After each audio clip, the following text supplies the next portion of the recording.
नमस्ते।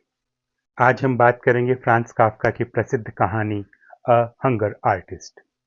अ hunger artist यानी भूख का प्रदर्शन करने वाला कलाकार। ये एक ऐसे कलाकार की कहानी है जो भूखा रहने को एक कला मानता है। ये कहानी हमें एक बीते ज़माने की याद दिलाती है, जब कहानी के अनुसार यूरोप में लोग ऐसे भूखे कलाकारों को देखने के लिए भीड़ लगाते थे। वे कितने दिन से भूखे हैं, इस बात को गिना करते थे और उन्हें गौरव की निगाह से देखते थे। लेकिन जैसे-जैसे समय बदलता है, समाज की रुचियाँ भी बदल जाती हैं और ये कलाकार धीरे-धीरे गुमनामी में चला जाता है। ये कलाकार शहर-शहर घूमता था और लोगों को अपनी कला दिखाता था। कई दिनों तक कुछ खाए बिना एक पिंजरे में बैठा रहता था। पिंजरे में बस एक घड़ी होती और थोड़ा-सा भूसा होता। कलाकार का मानना था कि भूखा रहना ही उसकी सबसे बड़ी कला है और इसमें एक आध्यात्मिक या नैतिक ऊंचाई भी है। उसे देखने के लिए लोग आते। दर्शकों की निगाहें उसकी थकी हुई आंखों, उसकी हड्डियों से झांकते शरीर और उसकी आत्मनियंत्रण की ताकत पे टिकी रहती थी। ये इंश्योर करने के लिए कि कहीं वो चुपचाप कुछ खा न ले, 3 लोगों की ड्यूटी लगाई जाती जो हर समय उसकी निगरानी करते रहते। इसके बावजूद कुछ लोग ये मानते थे कि कलाकार धोखा देता है।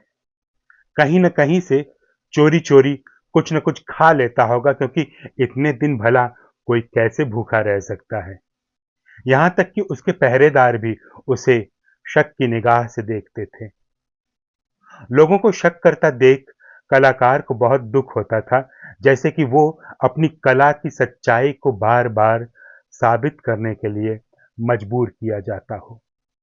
जैसे कि उसकी सच्चाई और ईमानदारी की बार-बार परीक्षा ली जाती हो। ये कलाकार बेहद समर्पित था। वो अपने पिंजरे में बैठा रह के 40 दिनों तक खाना नहीं खाता था। लेकिन आयोजक जो इस हंगर आर्ट के पीछे होते हैं, इस पूरे शो को ऑर्गेनाइज करते हैं, उनके लिए तो ये सब एक तमाशा होता है, एक बिजनेस होता है। उसे अपने आयोजक से यानी अपने प्रमोटर से एक शिकायत ये थी कि वो उसके हंगर आर्ट को ज़्यादा दिन यानी 40 दिन से ज़्यादा चलने नहीं देता था। 40 दिन पूरे होने पर वे लोग उसे जबरन खाना खिला देते थे। प्रमोटर कहता था कि लोग 40 दिन बाद बोर हो जाते हैं, लेकिन कलाकार को लगता था कि वो और ज़्यादा दिन भूखा रह सकता है, अपने ही पुराने रिकॉर्ड को तोड़ सकता है। लेकिन उसे ज़बरदस्ती 40वें दिन पिंजरे से निकाला जाता, ढोल ताशे के साथ तमाशा किया जाता और उसे खाना खिला दिया जाता, जिस खाने को वो हमेशा घृणा के साथ खाया करता था। इसके बाद वो थोड़ा आराम करता और फिर अगली जगह शो करने के लिए निकल पड़ता। ये सिलसिला कई बरसों तक चलता रहा। हालांकि वो काफी मशहूर हो चुका था, लेकिन उसके भीतर एक अधूरापन था। उसे लगता था कि लोग उसकी कला को समझ नहीं पाए। कभी कोई दर्शक उसकी उदासी को देख के उसे दिलासा देने की कोशिश करता, तो वो क्रोध में पिंजरे की सलाखें पकड़ के इस तरह झकझोरने लगता जैसे कि अभी पागल हुआ जा रहा है। प्रमोटर ऐसे मौकों पर दर्शकों से माफी मांगता, कहता कि देखिए, भूख का असर है कलाकार के ऊपर, इतने दिन से भूखा है वो, चिड़चिड़ापन आ जाता है। और फिर वो प्रमोटर तमाम दर्शकों को पुराने शो की तस्वीर दिखाने लगता और साथ ही साथ उन तस्वीरों को बेचने भी लगता। उन तस्वीरों में कलाकार की हालत एकदम मरने जैसी हालत में पहुंची हुई दिखती थी। वो साबित करने की कोशिश करता कि ये कलाकार झूठ बोलता है, ये और ज्यादा भूखा नहीं रह सकता, ये इसकी लिमिट है, अपर लिमिट 40 दिन।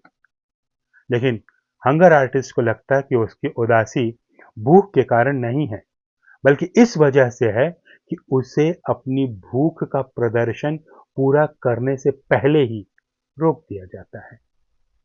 प्रमोटर की इस झूठी कहानी से, तस्वीर के भीतर छिपी हुई झूठी कहानी से और दर्शकों को प्रमोटर द्वारा वो कहानी बताए जाने से हमारा ये हंगर आर्टिस्ट दुखी होने लगता। समय बीतता है, दर्शकों की रुचियां बदल जाती हैं, सिनेमा आ जाता है, सर्कस आ जाता है, तमाम दूसरे आधुनिक तमाशे आ जाते हैं। अब हंगर आर्टिस्ट उस तरह से लोकप्रिय नहीं रह गया है, कोई उसे देखने नहीं आता। अब उसकी जगह ले ली है सर्कस के जानवरों ने, शेरों ने, जोकरों ने। तो ऐसे बदले हुए माहौल में हंगर आर्टिस्ट ने अपने प्रमोटर से नाता तोड़ लिया और एक सर्कस में काम करने लग गया। सर्कस में भी वो बतौर हंगर आर्टिस्ट अपनी कला का प्रदर्शन करता है। उसे उम्मीद थी कि वो अब अपनी पूरी ताकत से अपनी असली भूख का प्रदर्शन कर सकेगा। उसे एक कोने में पिंजरे में रख दिया जाता है और वहां कोई उसे देखने नहीं आता। गुमनामी और अकेलेपन में वो कलाकार चुपचाप अपने पिंजरे में, अपने कोने में भूखा पड़ा रहता है। अब कोई गिनती नहीं करता कि उसे भूखे रहे कितने दिन हो गए हैं। कोई उसकी निगरानी नहीं करता, कोई पूछता भी नहीं, खाए ना खाए। वो बिना खाए 40 से भी ज्यादा दिनों तक रह जाता है। ये शायद अपनी कला की अंतिम सीमा तक, चरम तक पहुंचने की कोशिश कर रहा है। लेकिन समय बदल चुका है, अब उसे कोई नहीं देखता। तो 40 से कि 50 दिन किसी को फर्क नहीं पड़ता। उसे जानवरों के पिंजरे के पास में एक कोने में जगह मिली थी, तो वहां भीड़ तो आती थी, लेकिन बस निकलती चली जाती थी। कोई रुक के उसे देखता तक नहीं था। अगर कोई रुक भी जाता तो कुछ पलों के बाद उसे अनदेखा कर फिर से आगे बढ़ जाता। शुरुआत में कलाकार को उम्मीद थी कि शो के ब्रेक में कुछ लोग तो जरूर आएंगे, लेकिन धीरे धीरे उसे एहसास हुआ कि अब किसी को उससे कोई मतलब नहीं रहा। जानवरों की आवाजें, उनकी गंध और भीड़ की अनदेखी, ये सारी चीजें एक साथ, ये सब उसे दुखी करने लगी। लेकिन वो शिकायत नहीं कर सकता था, क्योंकि उसे डर था कि अगर वो शिकायत करेगा तो सर्कस का मालिक उसे काम से हटा देगा। धीरे धीरे बात यहां तक आ गई कि एक दिन कोई ये भी नहीं जानता था, किसी को ख्याल भी नहीं था कि वहां कोई हंगर आर्टिस्ट अपनी कला का प्रदर्शन कर रहा है। वो हंगर आर्टिस्ट जिंदा भी है या नहीं है। यहां तक कि खुद हंगर आर्टिस्ट भी ये गिनना भूल गया था कि उसे भूखे बैठे हुए कितने दिन हो चुके हैं। एक दिन सर्कस का एक पुराना कर्मचारी उस पुराने पिंजरे की तरफ गया, जो अब एकदम वीरान लग रहा था।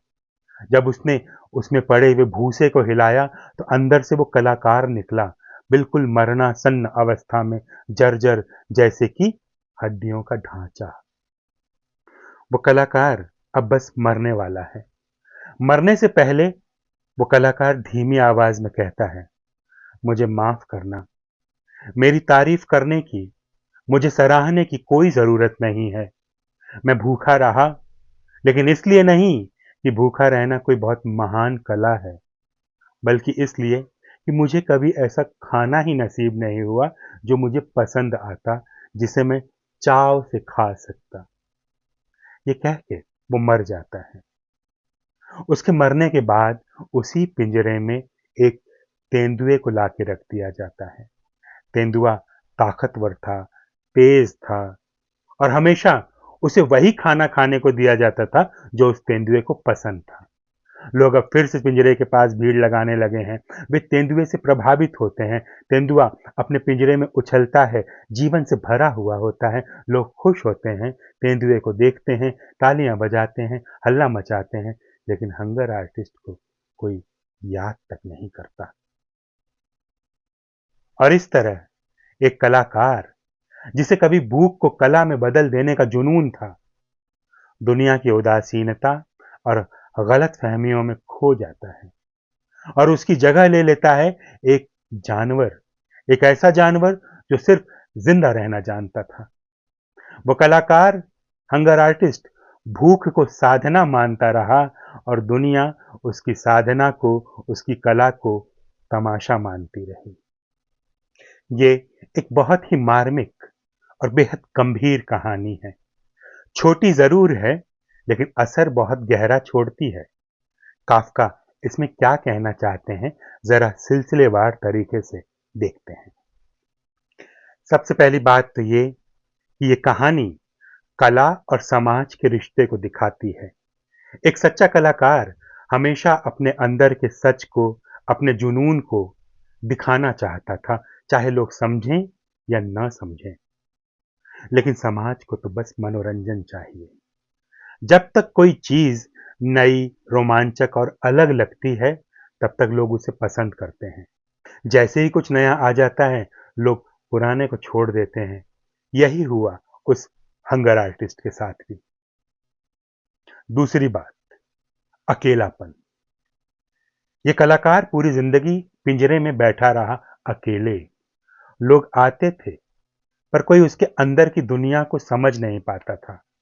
उसकी आत्मा क्या चाहती थी, उसकी पीड़ा क्या थी, इस बात को कोई नहीं जानता। यह अकेलापन बहुत गहरा है। ये कहानी उन तमाम लोगों के बारे में भी है जो समाज से अलग महसूस करते हैं और जिनकी कोई नहीं सुनता। तीसरा विषय है समर्पण और त्याग की व्यर्थता।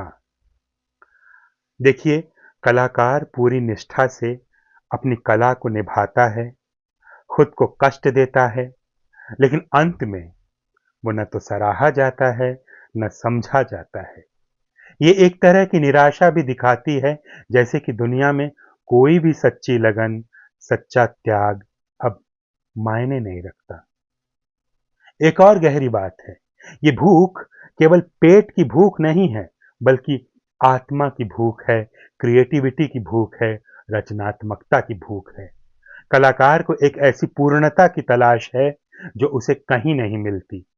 वह खुद को खत्म कर देता है, पर शायद अंदर से वह कुछ ऐसा चाहता था जो इस दुनिया में था ही नहीं।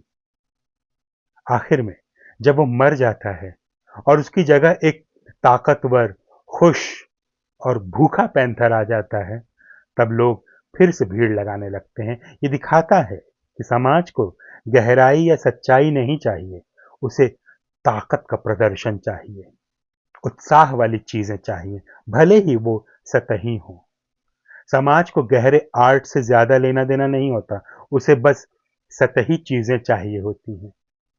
ये कहानी हमें ये बताती है कि सच्चा कलाकार, सच्चे भाव और सच्चा त्याग, ये सब चीजें आज की दुनिया में अक्सर अनसुनी रह जाती हैं। लोग शोरगुल पसंद करते हैं, आत्मा की खामोशी को पसंद नहीं करते। अ हंगर आर्टिस्ट एक ऐसी कहानी है जो काफ्का की अपने व्यक्तिगत असंतोष और अकेलेपन की भावना से बहुत गहराई से जुड़ी हुई है। काफ्का खुद ऐसे लेखक थे जिन्हें अपने समय में ज्यादा समझा नहीं गया, ज्यादा सराहा नहीं गया। उन्हें हमेशा यह महसूस होता था कि लोग उनकी लिखावट की गहराई को पकड़ नहीं पाते हैं। काफ्का बहुत संकोची थे, अपने काम को लेके हमेशा शको शुबहा से भरे रहते थे और उन्होंने अपने जीवन में कई कहानियां अधूरी लिख के छोड़ दी या मरने के बाद जला देने की इच्छा जताई थी। उन्हें कभी ये सुकून नहीं मिला कि वो ये कह सकें कि हाँ, मेरी कला को सच में समझा गया है। किसी भी कलाकार के जीवन का सबसे बड़ा दुख ये होता है कि उसे समझा नहीं गया। हंगर आर्टिस्ट की तरह काफ्का भी खुद को पिंजरे में बंद एक कलाकार की तरह महसूस करते थे, जो पूरी ईमानदारी और तकलीफ के साथ अपनी कला में डूबा हुआ है, लेकिन दुनिया उस पर शक करती है, उसे नजरअंदाज कर देती है या फिर बस उसे मनोरंजन की तरह लेती है।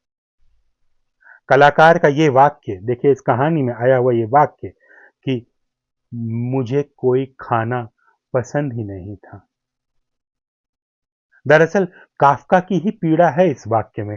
जैसे काफ्का ये कह रहे हो कि उन्हें इस दुनिया में कोई चीज पसंद ही नहीं थी, किसी भी चीज से उन्हें सेटिस्फेक्शन मिलता ही नहीं था, इसीलिए वो अपने अकेलेपन और अपने दुख में जी रहे थे। अ हंगर आर्टिस्ट को काफ्का की आत्मकथा जैसा भी माना जा सकता है, एक प्रतीकात्मक आत्मकथा, सिंबॉलिक ऑटोबायोग्राफी, जिसमें उन्होंने अपने ही लेखकीय जीवन की निराशा, सामाजिक अलगाव और भीतर की भूख को शब्द शब्द उतार दिया है। अगर आप एक कलाकार हैं, तो हो सकता है कि हंगर आर्टिस्ट आपकी भी आत्मकथा हो, एक प्रतीकात्मक आत्मकथा। आज इतना ही। मिलते हैं अगले लेक्चर में एक नई किताब के साथ, नए विचारों के साथ। तब तक नमस्ते।